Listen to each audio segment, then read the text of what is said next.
There we go. All right, let me go ahead and get everyone checked in. Unless Mr. Donnelly, did you have something pressing that you needed to say Not at all. off the bat? Not Okay.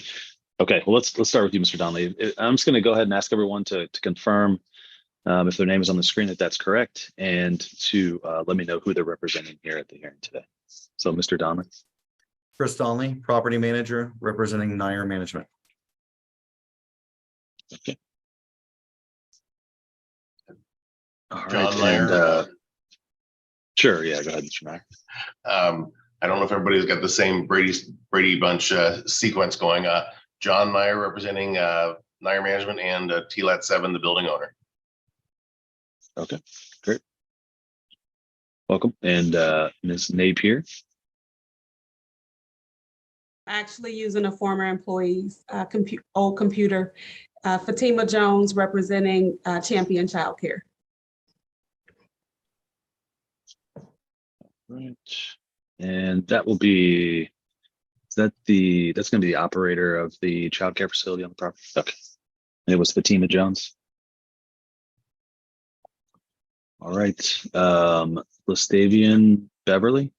Yep, Lastavian Beverly representing Chachak Architecture. We're the architect on the change of use project. Okay, great, welcome.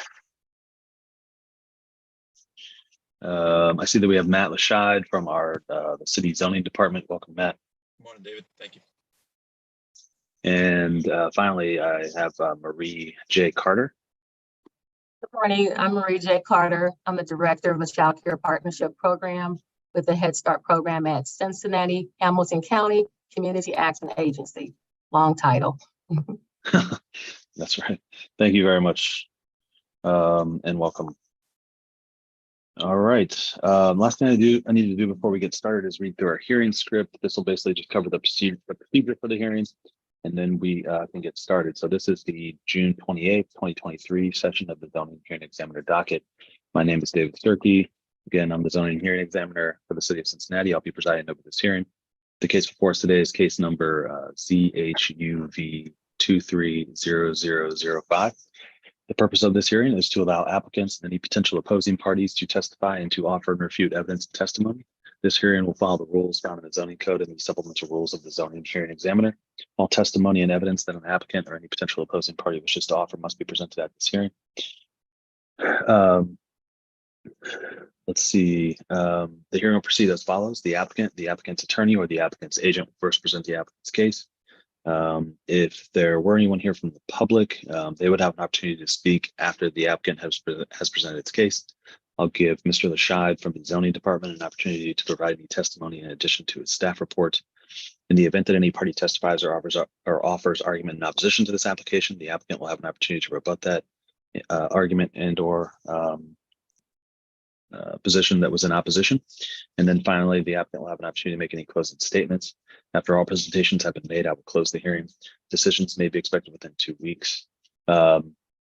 For our purposes here today, I think that just correct me if I'm wrong, everyone here outside of Mr. Lashide is here in support of this application.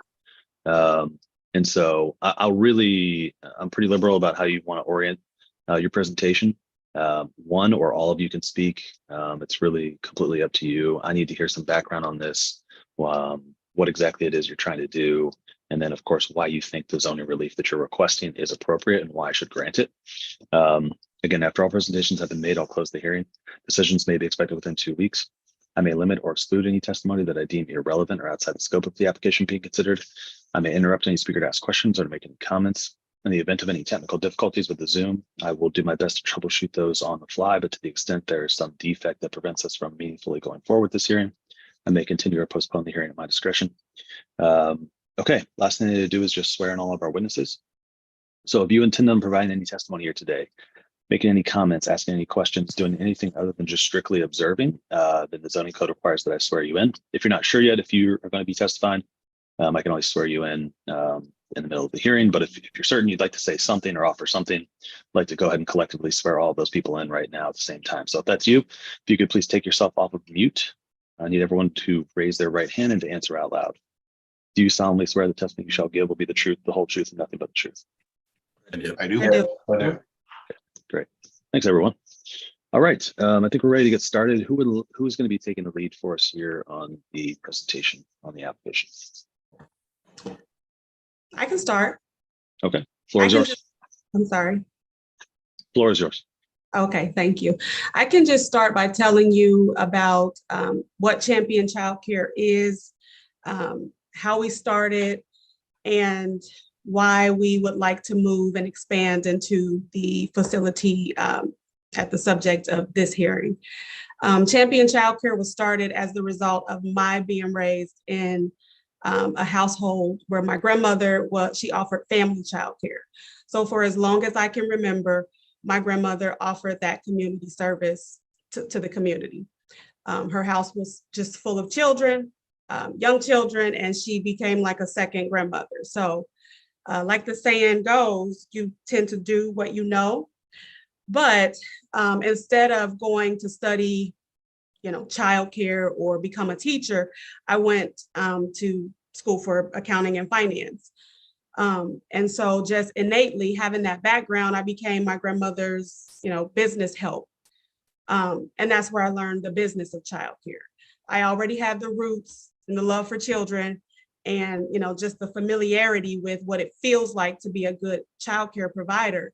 And then having that business background, it just became a natural marriage for me to start my own program. So in 2012, I started a program in my home.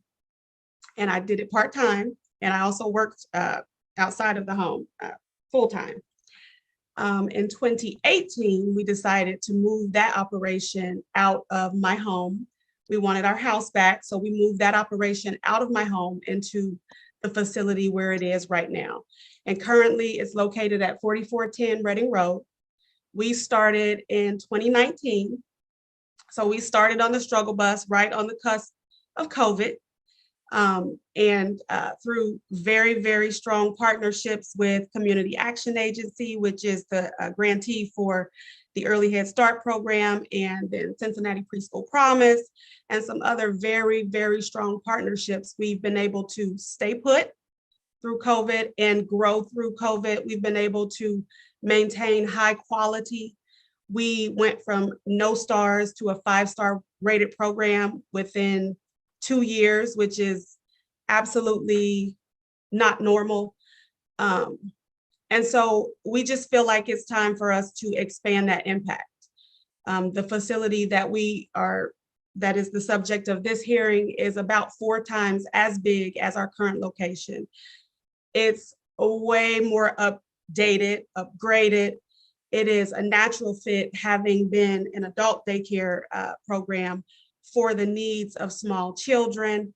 The layout is perfect, and it's right next door to a charter school, the Regeneration School. We have been able to develop a relationship with the leaders of the school, and we just are ready to serve the community. We feel like childcare is always, good for the community, right? As long as children are being born, they need high quality childcare. And so, we're here, we've proven that we know how to do it, and we're ready to just expand. And I asked Marie to be here because what makes us special one of the things that makes us special is that partnership. Early Head Start comes in and they require that we raise the bar. And so I just wanted to invite her to just kind of talk a little bit about what Early Head Start does for us, what they require of us, and then talk a little bit about the outcomes that are proven in Early Head Start programs. Okay. I'll jump in now. I don't know if you have questions for her before I start.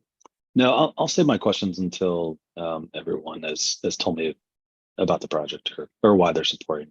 Okay, perfect. Again, I'm Marie Carter, and I totally 100% support the Champion Childcare partnership moving to a better and upgraded location.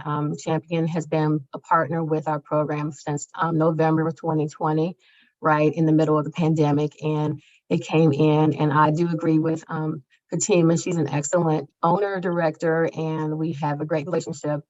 Right now, our partnership, Community Action Agency, we serve over 2,000 families in the Cincinnati public school area.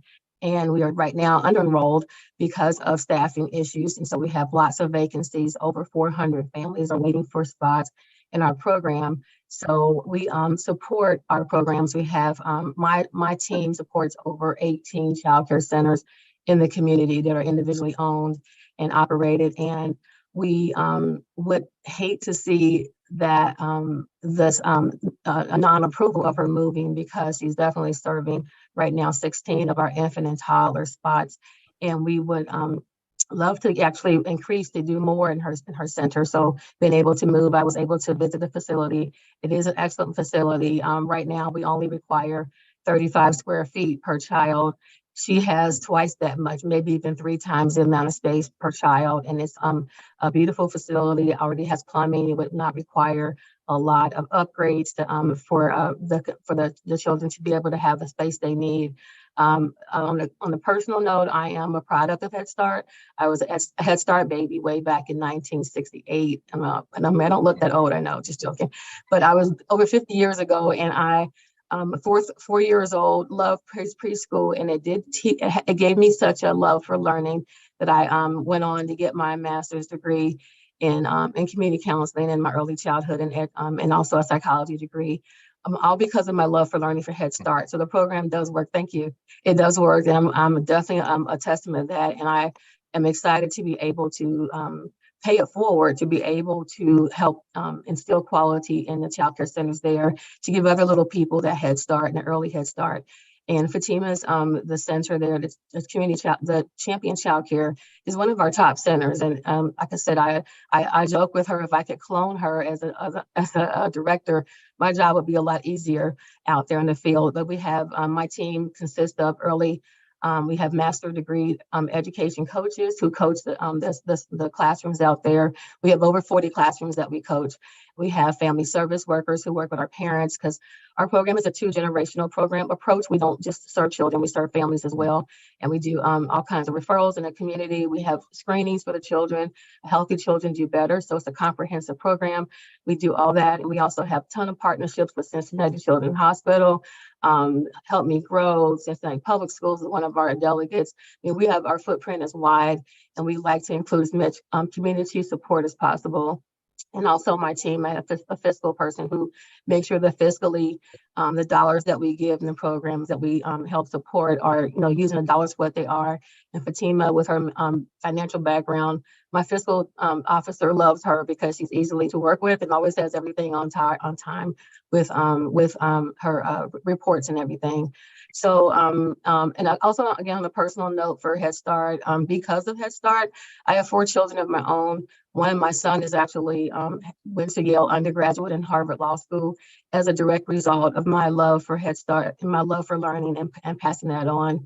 And so I'm excited to be able to see her center provide that high quality education for children to help them to move forward in life, and not just their lives, but touch the community and their own children around. So if I keep going, I'll brag all about everything. So I'm going to stop, because I can keep talking all day about Head Start. But I can say again, I'm in total support of this move, and it'll be a great move. And we're also looking for, like I said, to put more children in her center, because she's fully staffed, and one of our few that has the staff that's needed to continue growing. And we're looking to bring more teachers into the field. And so I know that she'll be a great asset for that. So I'm going to stop there, but thank you very much. And if you have questions, I'll be happy to answer. Okay, great. Thank you, Ms. Carter. Did anyone else want to say anything about the project? I would like to give you some more technical background. So one of the reasons that we are looking for this variance is really because the zoning code doesn't facilitate a childcare center that is not an accessory use to another business. So we've looked at, we've considered other business models that could go along with this, along with in partnership with Matthew, and they really don't work because of the nature of the building. It is a a pre-engineered metal building. So in a multifamily zone, if you try to renovate that to be multifamily, I mean, you would incur significant costs. You'd have to tear the building down and start over. So there's that piece. We've considered, even, all right, can we open a charter school here and have the daycare as accessory? That doesn't make sense because there's one literally right next door. There's a church next door, so really this is a unique use case, a unique building in this area. So this is really our only option is to seek this variance so that we can actually get a reputable business in this area. We don't believe that it's going to have any negative impact on the area. It was previously an adult daycare, which is why this is such a good fit, because we can really use the building as is, really just giving it a new coat of paint, and she can be up and running. I've done all of the different analysis for the building code to ensure that they have the correct number of plumbing fixtures, the right type of egress, and everything checks out. So, I mean, and we don't believe that, any traffic patterns or anything will be really negatively impacted, since again, this was a similar use before, just for a different demographic. So I think, just with that said, I mean, we are in full support of just getting this push forward, so that we can have another reputable business serving this community. Sure. Mr. Beverly, while we're on some of the more technical aspects, what is the anticipated, I guess you would say, enrollment, or how many students or children will be at the facility at any given time? Yeah, I mean, so the total occupant load, if you go just strictly off of that 35 square feet per person, I mean, they can get up to 212 children in this facility. Obviously, they won't be there day one, but that's what they can grow into. Okay, got it.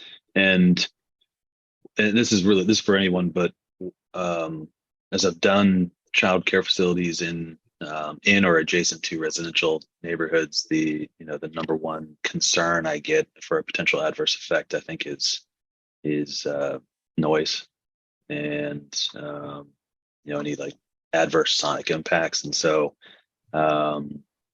why isn't that a concern here, or have there been any efforts to mitigate that? I could get a little context on the adjoining parcels, because that was one of the things we looked at. The previous tenant was Active Day. They were a client of ours in Kentucky and didn't have an Ohio location. We sourced that for them in 2000. I think it was 19 when they came online. And basically the church had been in operation. It was constructed as a church in the 70s, I believe. And they had this adjacent parcel. It was two parcels that had a fellowship hall that was constructed in the mid-90s. That was a pre-engineered building of about 9,000 square feet. Purchased the both parcels, sold the front parcel with the church building to Bread of Life Church, which has been operating for 4-ish years in the area and had been several years prior to that in Pleasant Ridge. At that time, Messer's offices were immediately, I guess that'd be south. They sold to Regeneration School. So you have that. You said, I promise I'm getting to be responsive to the noise question. So you have a school to the south, which is going to have comparable or probably larger kids, larger noise. So I don't think they would have an issue that way. The other users, there's a distributor of something on the cul-de-sac. I don't recall what. Formerly Jones the Florist is across Fishwick, and it's now a plumbing company. Is it Helpin? It's one of the plumbing companies. Is it Helpin? Okay. I don't know the lineal footage, but it's got to be a couple hundred feet rather, from sort of door to door. And again, I don't anticipate plumbing shop having a particular concern with daytime children's noise. The church is Wednesday evening prayer services and Sunday morning worship. So it's most of the time substantially unoccupied. And then to the, get my orientation here, to the east are actually 2 vacant parcels that are also owned by the same entity.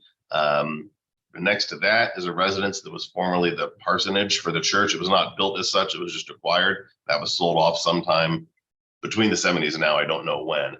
But that lineal footage is probably also pushing 200 feet. And I don't know how loud the number of kids gets, but I think it would be a substantial feat for them to get noise that far. Okay. And I did, for what it's worth, because I assume one of the considerations from a zoning perspective is community resistance. And building had been vacant 6-ish months, and the only we probably had a dozen daycare operators inquire, none of whom gave me the comfort with business faculty and sustainable tenant as Ms. Jones' operation did. It was just obvious, and not to take away from the skills of the others, but it's operating at a different level of sophistication, and that as a owner of a building gave me great comfort. And initially in 2019, we did a fair amount of touching base with the Bond Hill community, and the response was all positive because this had been a disused church hall for a few years at the time that we renovated and expanded it to its current state. And communities hate a vacuum, and something's going to happen in that space. If it's not something positive, it's going to be something negative. And so they were delighted to have a use. The only other users other than daycare, we were approached by 2 different, I'm going to call them collectively sort of methadone clinics. And I don't feel like this is a conversation that would not have any opposition if there were a methadone clinic kind of a user. So we decided to not go that direction, but pursue this for a variety of reasons, but one of which is anticipated community blowback for such a departure in use. Okay. Yeah. Thank you. Did anyone else want to comment on that? I just wanted to add one thing to that. I know Mr. Beverly mentioned the square footage and how many children could actually fit into the building. I didn't know it could take 200 based on the square footage. That's a lot, but the Head Start program, we do have low ratios. So there's no way that we would max out 200 children. We right now, infant and toddler, the maximum is 1 teacher to every 4 children. So that's a 2 to 8 minimum maximum. And then for our preschool, it's 1 to 10. So that the total amount of preschool classrooms is would be 20 children in 1 classroom space. So it'll be substantially lower. That's why they're so exciting too, with the amount of space that children would have to be able to move about and to be free. It would really help to elevate their learning. And that's what we're all about, their high quality learning experiences to get them prepared for kindergarten and beyond. So that space would definitely do that. So yep. Okay, great, thanks. Can I just also add, I just want to back Marie in that our business forecast, it is nowhere near 200. We're at about 120 is what the forecast expects. And we never in reality expect to be at 100% capacity of the forecast. Gotcha. And most of the concerns that I hear are related to just like playground activities type stuff. So, what are your projected hours of operation? Where will your primary outdoor recreation area be, and how many children will be out there at any given time? So the building has two fenced outdoor spaces, which we planned to use initially. And I talked to John about the availability of a lot that it's also on the property or adjacent to the property. But with 12,000 square feet, we also have enough space for dedicated muscle room inside of the building. And the state requires 65 square feet of muscle or large motor activity space per child. So between those two outdoor spaces that are currently fenced and some portion of the building that we could dedicate as a gym or muscle room, that is how we intend to, support gross motor activity. Did that answer the question? Yeah, I think so. And hours of operation. Oh, I'm sorry, 6 a.m. until 6 p.m. Okay.